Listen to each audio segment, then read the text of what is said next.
Peggy 18. It's a level of immersion that we really focus on. You're not just playing a game, but you're living in this world, in this universe. It's a giant open world for the player to do what they want. You feel like you've had an impact in the world. You really feel like you're there. There's certain, types of entertainment where you're just experiencing it. You're taking in what the creator wants you to see, and they draw that dotted line between this happens, go here, do this. The more that we can put you in the situation where you're going to decide.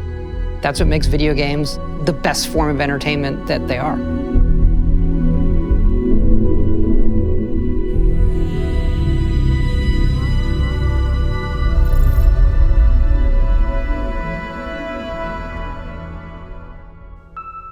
We don't just make RPGs, we make simulations, and that leads to a lot of just crazy stuff that can happen and things you don't expect. Yeah, we always have those big fights, like, what if combat breaks out right now, right? You have to handle that, right? Because it could. You can't control it. The only thing you control is that the game has to account for it somehow. We embrace the chaos, let it play out, and usually it's pretty fun. A lot of us have been doing this for a long time together, and it's nice with Starfield to go back to some things we didn't do, the backgrounds, the traits, the defining your character, all of those stats. And I think there's so many games now that do those things that people are ready for something that does a lot of the things that, older hardcore RPGs, some that we used to do, doing those again in a new way. We've always allowed the player to create really interesting, unique characters. This game, we've definitely severely leveled up. The tech is based on scanning of real-world models, similar to the photogrammetry we do in our landscapes. We're kind of applying the same thing to our people as well, because it's not just the appearance of your player and all that, but we want all the personal interactions of NPCs, other characters in the game, to be as impactful as possible. And for that, you have to believe these are real people. You're a real person interacting with real people. One of the big choices is which part of the game world am I going to engage in? We always make a bunch of different groups that represent some of the major factions in every game. And in this one, we've got the United Colonies that represents the future space republic, idealized. You also have the Freestar Collective, which is the space Western fantasy, people that are out there on the frontier. We've got Ryujin Industries, which represents corporate life. I think it has one of the best starts of any of the factions we've done. It's a megacorp, and you get hired, right? That you would do, right? We'll play for our job. We'll see if you cut the mustard. Right. Yeah, I love approaching it that way, where, okay, what makes the world feel whole? What are the groups that would make it feel whole and believable? And then how does the player interact with them? What we're doing with the pirates, the Crimson Fleet as well.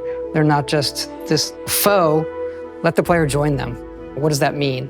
The cool thing about Crimson Fleet, what if you're a good person and you want to be a good player and you don't want to play as a bad guy? You can side with the pirates, or you can report back your superiors and be basically space cop type of thing. So let you be a good person and still play with the bad guys. I think that's really cool too. It seems like no matter what story we write, the one the players tell themselves is the one that they think about and love the most, and the companions. Hello, Captain. How may I be of assistance? So something we really, leaned into on this game, how those other characters felt about you.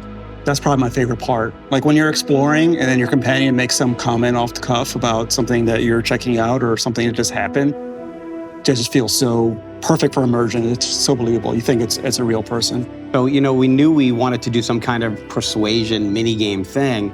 Yeah, we sat down and it was funny. We didn't start with, let's do an evolution of, let's look back at the old Oblivion system, but there are a couple of beats there. You have to think about, what's my risk here, right? Which one do I want to choose? We didn't want it to be a system where there was definitely the right thing to say. It feels like you're having a conversation where you're actually trying to persuade somebody of something. So it's actually, I think it's, as far as new systems in dialogue, I think it's definitely one of the most successful ones that we've had. Yeah. I think when we knew we were making a game about space, you ask yourself certain questions, and that question is, what is out there?